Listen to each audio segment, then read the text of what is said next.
তাহলে প্রিঅ্যাম্পাসিসের সার্কিটে কী হয় না, প্রিঅ্যাম্পাসিসের সার্কিটে এটা হয়ে যাচ্ছে যখন এফএম মডিউলেশন করা হয়, আমাকে শিখিয়েছে হিমাদ্রি কী করে, এফএম মডিউলেশন যত ফ্রিকোয়েন্সি বাড়ে এটা হচ্ছে নয়েজটাও তত বেড়ে যায়। সেই জন্য প্রিঅ্যাম্পাসিস করার জন্য কী করা হয়, কম ফ্রিকোয়েন্সিতে গেনটা কম থাকে, কিন্তু যখনই অনেক বেশি ফ্রিকোয়েন্সি হয়ে যায় তখন গেনটাকে এতটাই বাড়িয়ে দেওয়া হয় যে মানে সিগন্যালের ফ্রিকোয়েন্সিটা বেড়ে যায় নয়েজের তুলনায়। সেইটাকে আমরা প্রিঅ্যাম্পাসিসে করবো, পরে ডিঅ্যাম্পাসিসে ঠিক তার উল্টো হবে, ডিঅ্যাম্পাসিসের ক্ষেত্রে গেনটা কমে কমে আসবে। এরপর এটার জন্য কি করা হচ্ছে, একটা ক্যাপাসিটার 0.1 মাইক্রোফ্যারাড এবং রেজিস্ট্যান্স 820 ওহম, সেই দুটোকে সিরিজে কানেক্ট করা হচ্ছে, যেটা এখানে কানেক্ট করা হবে। তো এটা যদি বড় করে দিবি অসুবিধা নেই,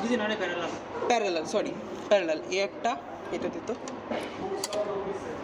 এ একটা ক্যাপাসিটার 104 মানে 0.1 মাইক্রোফ্যারাড এবং এটা হচ্ছে 820 ওহম। এইটা একটা পয়েন্ট থেকে শুরু হয়েছে এবং এটা গেছে 3 নম্বরে 3, আর এটাও গেছে 3 থেকে দেখা এখানে 3 থেকে একটা রেজিস্ট্যান্স গ্রাউন্ড হয়েছে, আর একটা 2 থেকে আর একটা রেজিস্ট্যান্স গ্রাউন্ড হবে এবং 2 থেকে আবার একটা রেজিস্ট্যান্স 6 যাবে মানে আউটপুটে, সেটা এখানটায় করা হচ্ছে। 3 থেকে একটা রেজিস্ট্যান্সকে গ্রাউন্ড করা হয়েছে, 2 থেকে একটা রেজিস্ট্যান্সকে গ্রাউন্ড করা হয়েছে, 2 থেকে আর একটা রেজিস্ট্যান্সকে 6 নিয়ে যাওয়া হয়েছে। এটা হচ্ছে কমপ্লিট সার্কিট প্রিঅ্যাম্পাসিসের ক্ষেত্রে। এবার কি করা হচ্ছে, এবার দেখিয়ে দেবে 3 থেকে একটা গ্রাউন্ড করেছি এবং 2 থেকে আর একটাকে গ্রাউন্ড করেছি 2.2 কিলো ওহম, আর এটা হচ্ছে 100 ওহম, আর 2 থেকে আর একটা ফিডব্যাক হিসাবে আরএফ যেটা 15 কিলো ওহম, সেটাকে আমরা 6 নিয়ে দিয়েছি। এরপর হচ্ছে অপ্যাম্পকে বায়াসিং করা, অপ্যাম্পের বায়াসিং 7-এ দিতে হয় ভিসিসি আর 4-এ দিতে হয় মাইনাস ভিসিসি। সেটার জন্য আমরা নিয়েছি এই একটা ভালো সুন্দর জিনিস। এটাকে কী করতে হয়, এটা +15 -15, +15টাকে আমরা দেবো 7-এ, এখানটায় 7-এ দিয়েছি, আর -15টাকে আমরা দিয়েছি 4-এ, আর কমন গ্রাউন্ডটাকে করে দিয়েছি কমন গ্রাউন্ড এটা।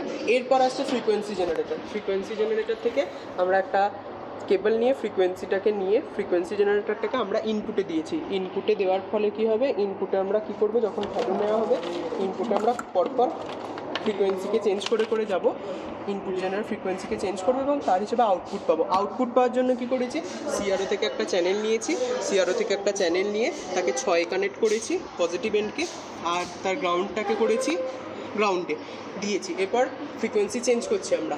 এবার চলে প্র্যাকটিক্যালের ভাবে ফ্রিকোয়েন্সি চেঞ্জ 100 হার্টজ দেওয়া হচ্ছে এবং তারপর আমরা তখন ভ্যালু পাচ্ছি 2.10।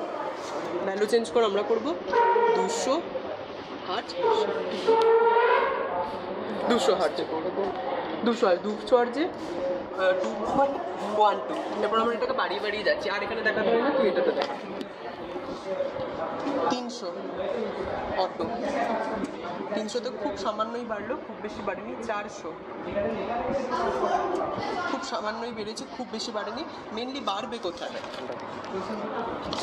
অটোটা করতে দেখা এটা যে কোনো যখন আমরা ফ্রিকোয়েন্সি দেবো একবার অটো করে নিলে ওটা নিজে মানে যেটা অ্যাডজাস্টেবল ভোল্টেজ সেটাতে করে যাবে। আর আমরা পিক টু পিক ভোল্টেজ দেখবো, peak to peak volt 2.12 volt আছে।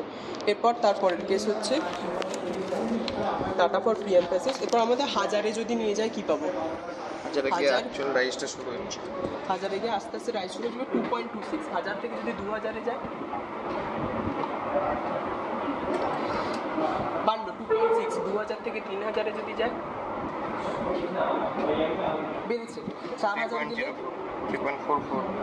5000,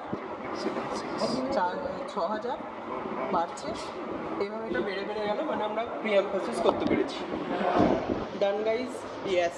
ও প্র্যাকটিক্যালের একটা ডান হয়ে গেছে, একবার দেখে নিন যন্ত্র। এরপর এটাকে কীভাবে আনতে হয় সেটাকেও বলে দিই। এইটা থাকে এবং এখান থেকে মেনলি আমরা কী করি, অটো টিপে ঘরগুলোকে গুনতে হয়, যেমন 1 2 3 4, 4-এর পর কিছু একটা ঘর আছে। এখানে ইয়েটা দেওয়া আছে, এখানে হচ্ছে 1 ভোল্ট, একটা ঘরের ভ্যালু হচ্ছে 1 ভোল্ট, তার মানে একটা ঘর আবার 5 ভাগে ভাগ, তাহলে একটা ছোট্ট পয়েন্টের ভ্যালু 1/5 মানে 0.2 করে। তাহলে আমরা এটাকে প্রথমে পজিশনটাকে যদি একটু চেঞ্জ করি তাহলে ভ্যালু হচ্ছে 1 2 3 4, 4 ভোল্ট, আর ক ঘর ওপরে গেছে 1 আর 2 মানে 4.2 ভোল্টের কাছাকাছি, 4 ভোল্টের কাছাকাছি। এটাকে এইভাবে ম্যানুয়ালি মাপা যায় বা এটাকে করা যেতে পারে মেজার টিপে F3 4.6 বা 4.5, আমরা 4.4 বলছিলাম। Proper value peak to peak value এটা থেকে নেওয়াই উচিত। ওকে।